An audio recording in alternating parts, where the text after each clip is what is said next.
అమ్మ first of all Sankranti శుభాకాంక్షలు. చాలా మంచిదమ్మా. అలాగే మన హిట్ టీవీని చూస్తున్న ప్రేక్షకులందరికీ సంక్రాంతి శుభాకాంక్షలు. సో సంక్రాంతి వస్తుంది కదమ్మా! అసలు సంక్రాంతి రోజు ఏం చేయాలంటారు? సంక్రాంతి అనగానే పిండి వంటలు చేయడం, అల్లుళ్ళు ఇంటికి రావడం చేస్తూ ఉంటారు. అసలు ఏ ఏ నైవేద్యాలు పెట్టాలి? సంక్రాంతి ఎలా జరుపుకోవాలంటారు? చాలా మంచి ప్రశ్న. నిన్న భోగిలో మనకి తలంట్లు, హడావుడి, భోగి మంటలు, భోగి పళ్ళు ఇవన్నీ అయిపోయినాయి కదా! అయిపోయినాయి కాబట్టి ఈ రోజున ఏంటంటే కొద్దిగా ప్రశాంతంగా ఉంటాం కాబట్టి పొద్దునే మనకి ఇంటి యజమాని ఎవరైతే ఉన్నారో ఇంటి పెద్ద ఇంటి కుటుంబ సభ్యులందరికీ కలిపి నూతన వస్త్రాలు తీసుకొచ్చి పెట్టుకుంటారు అందరికి ఇవ్వటానికని. కాబట్టి ఈ పెద్దవాళ్ళు పిలిచి చిన్న పిల్లలకి నూతన వస్త్రాలు ఇవ్వటం అనేది జరుగుతుంది. జరిగితే చిన్న పిల్లలు వాళ్ళకి దగ్గర కాళ్ళకి నమస్కారం చేసి ఆశీర్వచనం తీసుకుని బట్టలు తీసుకుంటారు. బట్టలు తీసుకుని నూతన వస్త్రాలన్నీ కట్టుకున్న తర్వాత కుటుంబ సభ్యులందరూ ఇంట్లో దేవతా మందిరం ఉంటుంది కదా మనకి, అక్కడ యథావిధిగా మీ ఇష్టదైవం ఎక్కువగా విష్ణుమూర్తిని ఆరాధన చేయటం అనేది జరుగుతుంది. ఆ పూజాది కార్యక్రమాలు నిర్వహించుకుని, లేదంటే మళ్ళీ మీరు ఇక్కడ ఇంట్లో పూజ చేసుకుని మళ్ళీ గుళ్ళల్లోకి వెళ్ళి వైష్ణవ దేవాలయాలు ఏవైతే ఉన్నాయో, లేకపోతే శివుడికి సంబంధించిన ఆలయాలు ఏవైతే ఉన్నాయో అక్కడికి వెళ్ళి పూజాది కార్యక్రమాలు నిర్వహించుకుని చేసుకోవటం అనేది జరుగుతుంది. జరిగిన తర్వాత సాయంత్రం పూట కూడా మనం క్రితం రోజున భోగి రోజున బొమ్మల కలువ అనేది మనం పెట్టుకుని ఉంటాం కాబట్టి సాయంత్రం కూడా బొమ్మలకి మళ్ళీ హారతి ఇవ్వటం, చక్కగా పూజాది కార్యక్రమాలు చేసుకోవటం, చక్కగా ఇరుగు పొరుగు ఆడవాళ్ళని కుటుంబ సభ్యులందరినీ పిలుచుకొని చక్కగా పేరంటం చేసుకోవటం, ఆ పేరంటంలో మంచి శనగలు, తర్వాత తాంబూలము ఇవన్నీ ఇచ్చుకోవటం జరుగుతుంది. కొన్ని కుటుంబాల్లో సంక్రాంతి నోము అనేది కూడా నోచుకుంటారమ్మ. ఈ రోజున సంక్రాంతి నోము అని ఉంటుంది, నోచుకుంటారు. ఈ సంక్రాంతి నోములో ప్రధానంగా మనం ఇవ్వవలసిన నోము ఒక వాయనం ఉంటుంది కదా, నూగుజీడీలు అంటారు. అంటే బెల్లం గట్టగట్టిన తర్వాత మరి మీరందరూ తిన్నారో తినలేదో మాకు తెలియదు. దాని మీద నువ్వులు అద్దుతారు. నువ్వులు అద్దిన నూగుజీడీలు ఉంటాయి. అది పసుపు కుంకుమ ఏదన్నా పాత్ర ఏదైనా ప్లాస్టిక్ డబ్బానో ఏదైనా దాంట్లో పెట్టి ఈ నోము అయిన తర్వాత ఈ నోము ఫలితాన్ని వాయనంగా ముత్తైదువులకు ఇచ్చుకోవటం అనేది జరుగుతుంది. సంక్రాంతి నోము అనేది కొంతమంది ఇళ్లల్లో ఉంటుంది. చాలా అందమైన పండగ. తర్వాత ఏంటంటే విశేషంగా ఇది రైతుల పండగని కూడా అంటారు. ఎందుకంటే పంటంతా చేతికి వస్తుంది కాబట్టి వాళ్ళకి పుష్కలంగా డబ్బులు ఉంటాయి. ఈ రోజున మనం విశేషంగా దాన ధర్మాలు ఒకటి చేసుకోవాలి.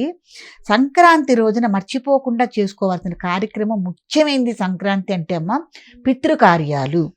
ఎవరైతే మన పెద్దవాళ్ళు చనిపోయి ఉన్నారో వాళ్ళకి పితృతర్పణాలు ఇచ్చుకోవటం ఏమ్మా.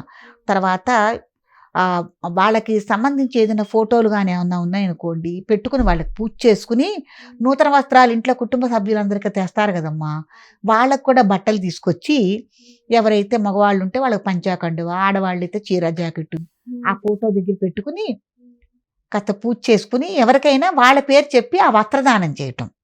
తర్వాత విశేషంగా సంక్రాంతిలో మనం చేసుకోవాల్సిన దానాల్లో గుమ్మడి పండు చాలా విశేషమైంది. గుమ్మడి పండు దానం చేసుకోవటం. తర్వాత కొన్ని చోట్ల స్వయం పాకం అంటారు, పొత్తర్లు అంటారు, మోయినివ్వటం అంటారంటే ఎవరికైనా ఒక బ్రాహ్మడికి మన ఆ రోజుకు సంబంధించిన ఆహార పదార్థాలు ఏవైతే ఉన్నాయో కూరగాయలు, ఉప్పు, మిరపకాయలు, చింతపండు, కందిపప్పు ఇవన్నీ కలిపి మోయినిచ్చుకోవటం కూడా చాలా మంచిది. మీకు అందుబాటులో ఏవైతే ఉన్నాయో అవన్నీ ఇచ్చుకోవచ్చు. తర్వాత మనకి భోగి రోజు నుంచి అసలు సంక్రాంతి మొదలు మనకి ఈ సంబరం అనేది మనకి నెల రోజుల ముందే మొదలవుతుంది. ధనుర్మాస ప్రారంభంతో ముగ్గులు వేసుకోవటం ఇవన్నీ.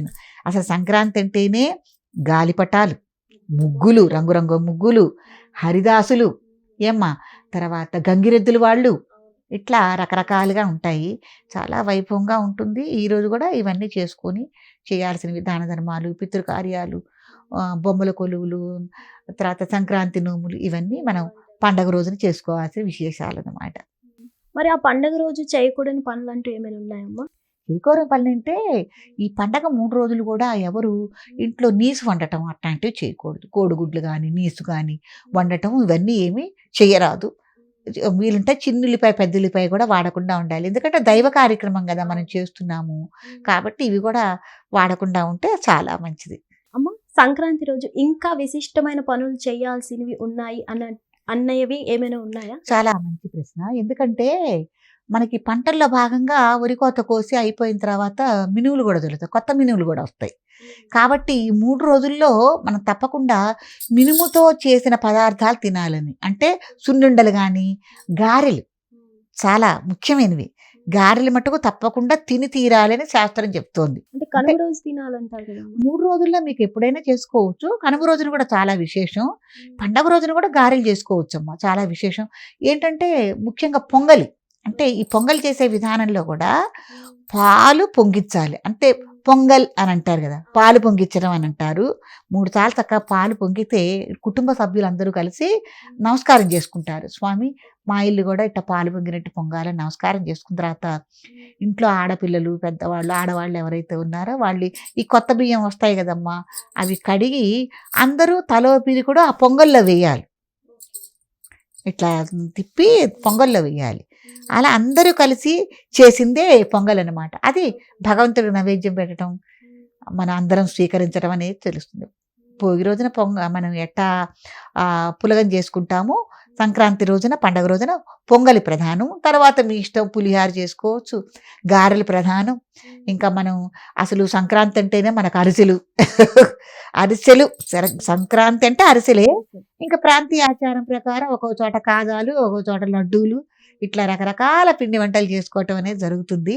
చక్కగా ఈ సంక్రాంతికి ఏంటంటే విశేషంగా ఎక్కడైనా కుటుంబ సభ్యులు ఊళ్ళల్లో ఉద్యోగరీత్యా కానీ అలా ఉన్న వాళ్ళు కూడా చక్కగా పండక్కి ఇంటికి చేరుకోవటం, సరదాగా చేయటం.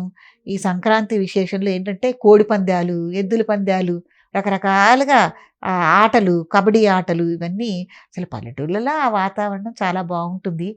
గుమ్మాలకు కూడా చక్కగా మామిడి తోరణాలు, బంతిపూ తోరణాలు, డెకరేషన్లు ఇవన్నీ కొనుక్కోవటానికి అసలు మనకి నెల రోజుల ముందు నుంచే ఈ హడావిడంతా ఉంటుంది. చాలా సందడిగా సరదాగా ఉంటుంది. అదేమ్మా. ధన్యవాదాలు. హిట్ టీవీ యాప్, ఇందులో short news, live news, entertainment shows, movies, digital magazines తో పాటు మీ జిల్లా వార్తలను కూడా ఫ్రీగా చూడొచ్చు. ఇంకెందుకు ఆలస్యం, వెంటనే హిట్ టీవీ యాప్ ని డౌన్లోడ్ చేసుకుని ఫ్రీగా ఎంటర్టైన్మెంట్ పొందండి. Hit TV app. Hit TV app. Please download Hit TV app. Hit TV యాప్ని ఫ్రీగా డౌన్లోడ్ చేసుకొని ఎంజాయ్ చేయండి. మీకు నచ్చిన ఎంటర్టైన్మెంట్ కోసం హిట్ టీవీ యాప్ ని ఫ్రీగా డౌన్లోడ్ చేసుకుని ఎంజాయ్ చేయండి. హిట్ టీవీ యాప్ని డౌన్లోడ్ చేసుకుని ఆస్వాదించండి, ఆశీర్వదించండి. ఇంతమంది సెలబ్రిటీలు హిట్ టీవీ యాప్ ని డౌన్లోడ్ చేసుకోండి అని చెప్తున్నారంటే ఎంత మంచి యాప్ ఆలోచించండి. అమెరికా అమెరికా అమెరికా అమెరికాలో చదవాలనుకునే వాళ్ళకి విశ్వసనీయమైన పేరు మన శౌర్య consultancy. UK Law 1 Year Masters. UK Law 1 Year Masters. 2 years work permit up to 5 years visa. Contact Saurya Consultancy. Contact 89851 89851.